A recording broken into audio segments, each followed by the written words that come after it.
Hey, this is Mr. Kurt. I teach math here at Jefferson Junior High. It's my 11th year here teaching, and I'm very excited to go over some of the basics here if you have any questions. This is really kind of the same information that will happen at the curriculum night. So if you're able to attend and you just want a refresher, or if you're unable to attend and you want to get the same information, here it is. First off, again, my name is Mr. Kurt, and my email is up there. That's really the best way to reach me. I'll typically respond before the end of the next school day, but a lot of times I respond much sooner, especially with student concerns. If they have a question about homework, I'll answer it very quickly, just on my personal device. I'll answer a quick, homework question if they have it. If parents need to reach me, that's also the best way. My wife and I had a great summer. We have our two children, Evelyn and Easton, and we did a lot of fun stuff, traveling, going to parks. We got a new minivan, so we really were eager to use that. We took it on a trip up to the Dells. But there's Evelyn and Easton at Evelyn's dance recital as well. I brought them into work to help me set up, and here we have Easton reading a little book just on math words, and he's pointing at calculus, and he'll say calculus, and it's kind of just funny to hear a 2-year-old saying calculus. He also knows infinity. You can see infinity on that page. He'll say infinity.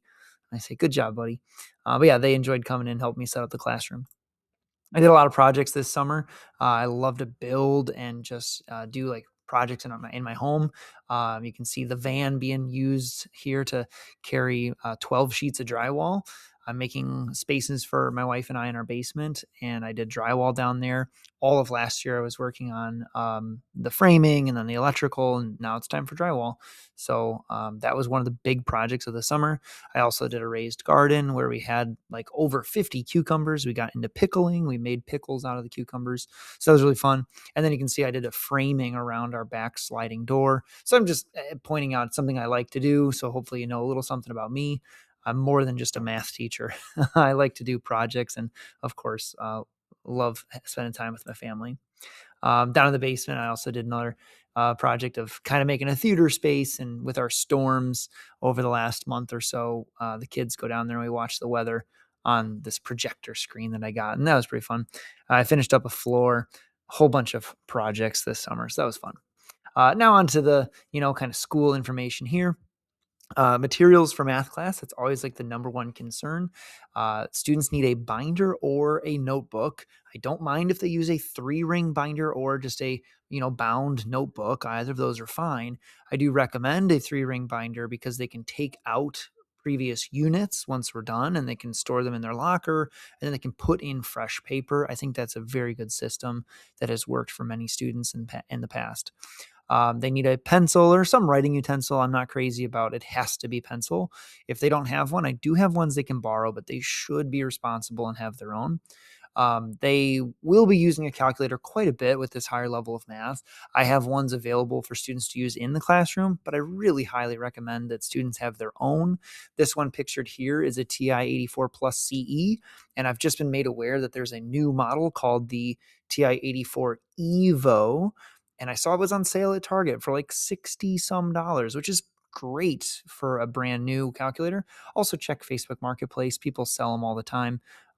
It's just nice to have your own calculator to get used to it. And this calculator, this specific model, they can use all the way through college. It's approved on the ACT, so it's nice to be familiar with that. And students will need their Chromebook every day. Even though we do not use them every day in math class, there are occasionally times we'll play a game or do some sort of assessment on the device. But I really try to steer away from using a computer every day. I'm not a huge fan of them just sitting on screens all the time. I really like to get them up, get them moving in the classroom, writing on whiteboards, using paper and pencil, and then talking about their work instead of just doing it digitally.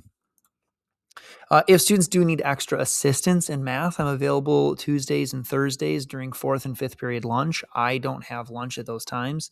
Well, I do have lunch at those times. I don't have a class at those times. And so they're able to come in and I can work with them, or they can just use my classroom as a space to practice or work on what they need. So I'm open on those times. If they need help before school, they can come in at 7:45. Just let me know ahead of time so I can be prepared for them and just know that they're coming in. Also, we occasionally have morning meetings, so I might not be available certain days. That's why I just want students to let me know ahead of time. We use a lot of math resources here. The main ones are IXL for practice. That's really where homework is going to be for this class. There's questions that are generated, and students are informed if they are correct or incorrect right away. So it's really the best way to practice instead of having them take a worksheet home and they're not sure if they're right or not. It's nice where this IXL resource gives them that feedback. It'll also show them the correct process if they are wrong. If they want to read into it, I have a lot of students who, fill in gaps in their understanding that way. We use iReady for benchmarks and a couple of lessons throughout the year. And then we use Desmos, which has a online calculator, but also has activities that we do in class, sometimes on the computer. Sometimes I'm just the one on the computer working through something with them, but those are our major resources. As far as homework goes, it is all through that IXL. So I'm assigning 1 or 2 IXL skills per night, Monday through Thursday. Very rare on Fridays. I almost never give homework on Fridays. I want students to enjoy their weekend. But all of that is housed in what's called the week at a glance. It's a document that has the topic that we are doing along with the homework that students should be working on that night. That is available for students to use, and that's available for parents to look at, where they can see what is expected of students each day and each night for homework. 85 is the SMART score for IXL, where if students practice in a skill, they get a SMART score as they get questions correct. 85 is the number we're looking to hit.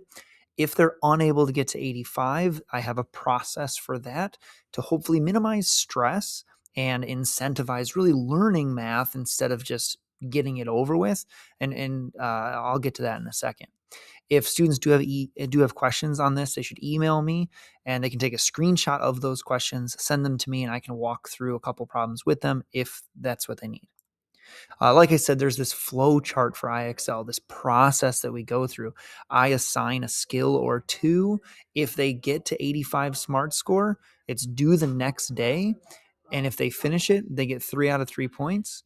There's no need to email me. They get full credit. It's just due the next day.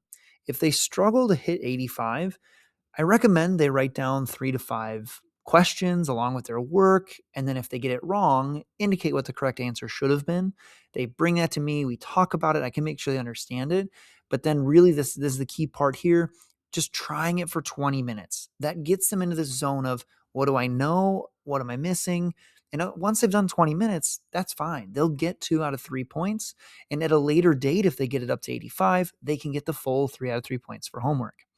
Now, if a student doesn't do 20 minutes of work in that skill on the night that it's due, and then they just finish it later, well, the most they can get is 2 out of 3 points. So if, let's say, I had homework tonight for Monday and students didn't finish it until Thursday, they got it to 85, they sent me the email, they said, here, I finished it.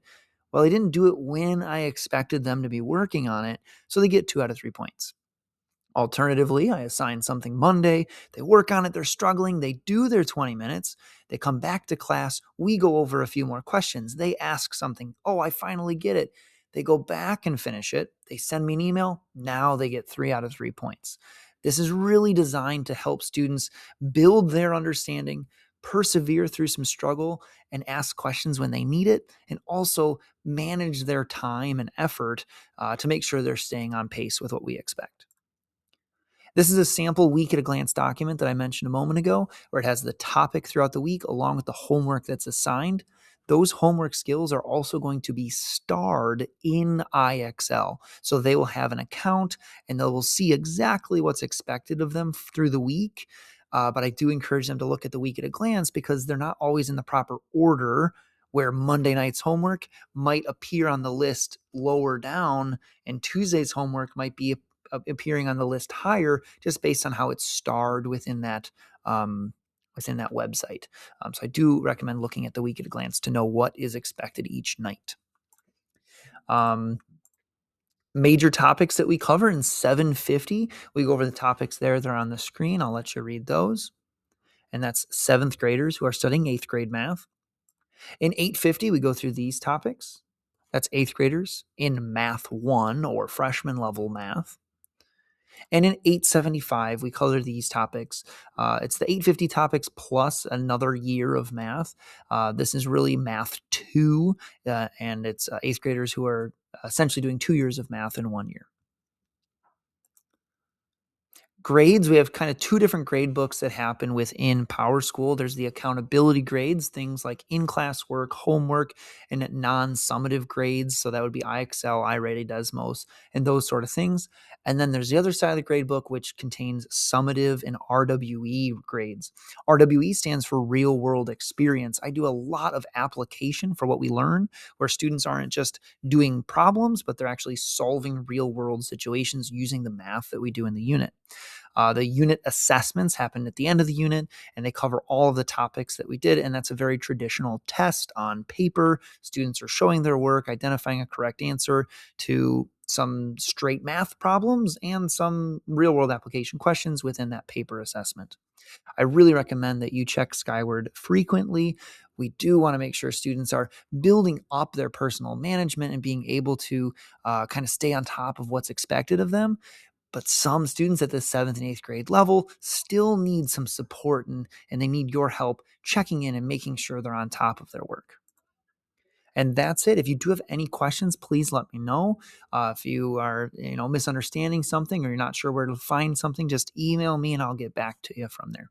And one last thing I have here is a little bit of data that I ran just on that IXL practice along with assessment scores. This shows the time that students spent in IXL on related skills and the score that they earned on an assessment that week. We can see that the more time spent, there is a positive trend of performing better on those assessments. And similarly, here I have the number of missing IXL assignments or missing homework skills and scores on a standards mastery within iReady. As students have more and more missing work, we see that negative correlation between more missing assignments and a lower score on those standards mastery skills. So I do have the data to back up. Hey, let's do that practice. Let's make sure we're understanding, and we'll go from there. So that's it. Thank you for watching. And if I didn't get to see you at curriculum night, well, I hope to see you soon. And if you are coming to curriculum night, I'll see you then.